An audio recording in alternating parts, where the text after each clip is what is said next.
So Jim Phillips, ACC commissioner, according to multiple reports, got a contract extension to remain as commissioner of the ACC. In many ways, I feel like this was done specifically to spite Josh Graham, WSJS, in Winston-Salem. Then we find out Kyle Filipowski. Look. Okay, I was off my game yesterday. I'm going to admit that. Well, you weren't even supposed to be there yesterday. Through some more history here, but go ahead. All right, so Kyle Filipowski announces that he's staying at Duke. We talked to John Shire, Duke head basketball coach, yesterday, and you were like, look, I didn't come in on my off day. John Shire, who let Jeff Goodman break the biggest story in this market in the last 50 years, can't even give me Kyle Filipowski? All right, man. I see you, Shire. I see you. Yeah, but that's the players. I see that's you, Bo. That is the players' decision to make the announcement. Because you know how the game is now with that. They got their videos. They got their graphics. Yeah, you had it, though. You had it with him retweeting and all the stuff. It was obvious what he was doing. He was laying out all the clues. He was laying out all the clues, and that's why I straight up said to John Shire, I'm like, well, based on the tea leaves, he's coming back, and if you By go back... tea leaves, I mean his Twitter account. And if you go back and you watch the John Shire interview that we did, it's on YouTube. It's on, go look up 99.9 The Fan Raleigh on YouTube. Go back and watch it, and when we're bringing up Kyle Filipowski, look at the grin on Shire's face. You knew he was coming back when we talked to Shire yesterday. All right, so there's that news. Now, Filipowski coming back, meaning a little bit of a roster crunch, man. All these dudes coming back ain't so much playing time. Unless the commissioner news and the Duke news were tied together, maybe Jim Phillips, as part of a way to get the ACC narrative corrected, he's going to split Duke into the blue squad and the white squad, and we get two Duke teams. Well, this is where I was falling down on the job. But this is where you fell down on the job because you asked him about one of the incoming guys, a 5-star recruit. You're like, yeah, so how do you pronounce the guy's last name? Nothing. And Crickets. John Shire was like, nothing. And he balled out at the Nike Summit. I said, you had a couple of guys ball out. Not a word. Not a word. And sure enough, because of that roster crunch, Mackenzie I'm going to go with Mbako. Yeah. Mbako, now that's how it's pronounced. A 5-star forward. A 6'8" guy who could shoot. Hey, wait, what? Did Duke just bring back one of those? Yeah. Well, two of them. Mark he Mitchell. asked for his release of the letter of intent. Makes sense. Makes a lot of sense, right? Then...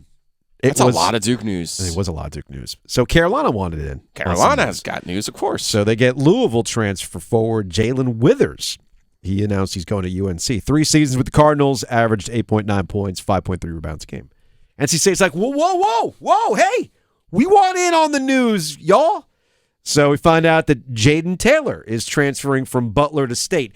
Is this part of the...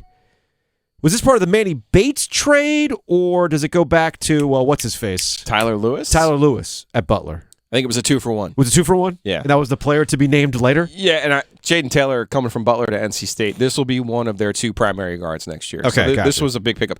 Jalen Withers at Carolina, I think, is more of a depth type player. Sure. I mean, he's obviously going to get some minutes, and he has shot the ball well from 3 in his career. Yeah. But he wasn't a high usage guy at Louisville.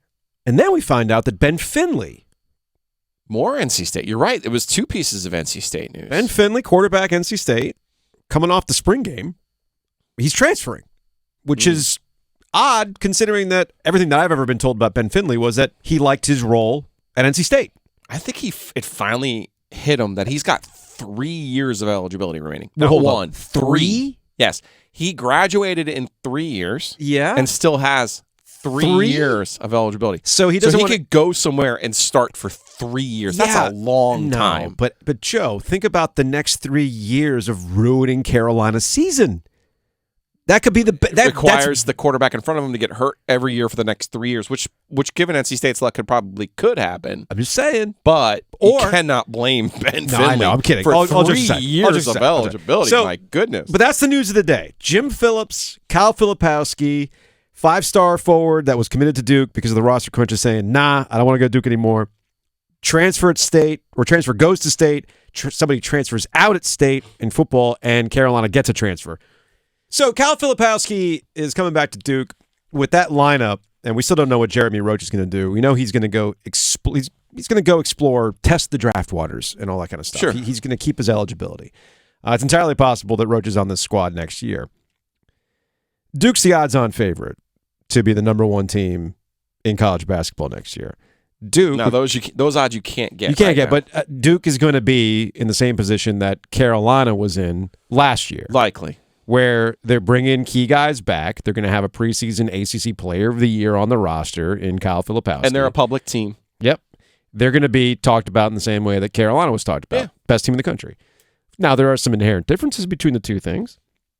There was a consistency of Duke last year versus the inconsistencies of Carolina before they got hot. There's that whole thing.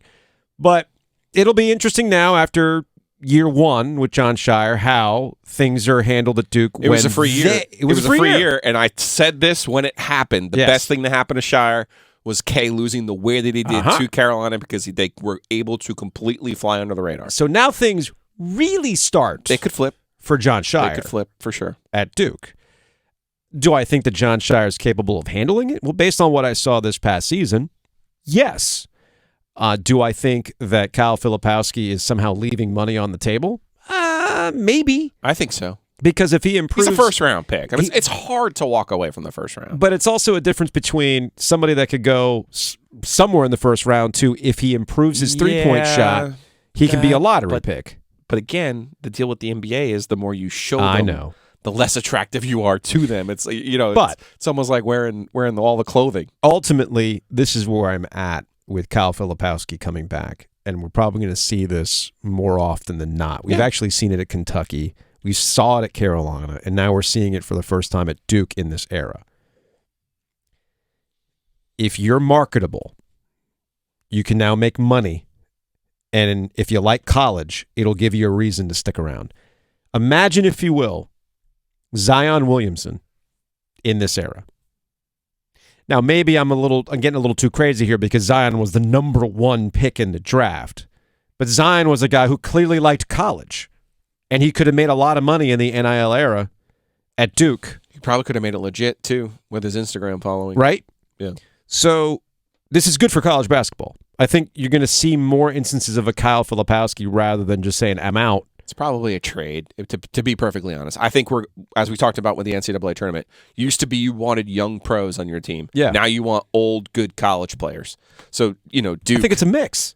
But think about Duke. Think about the trade they just made. Yeah. They're bringing a guy back next year, Filipowski, who they know what they're going to have, and he's going to get better a year older, as opposed to another five-star guy coming in who may or may not score 10, 11 points a game. And it also with that's the trade they're making right now. With the five-star recruit, Mbako, he opens up a scholarship for Duke, in which they can now go into the transfer portal and get a position in need. I think right now they don't have a scholarship. No, it opens up a scholarship. Okay. They have a scholarship now. They went over, but I'm pretty sure. Double check. Yeah, we'll double check, but I'm pretty sure. And I know Brendan Marks. It's really hard at these points with Brendan Marks at the Athletic. year. This is true. That's a valid point. But Brendan Marks of the Athletic tweeted out that it opens up a scholarship for Duke. So one of the things that they'll target is a position of need, right? And that's where you can, again, have that mix of an older guy that'll fill that exact role. My guess is they'll probably try to go for a big man because that's, you look at their guard. They're set at guard, okay? And a lot of those. They got plenty of guards, and we don't even really know what's going to happen with Jeremy Roach.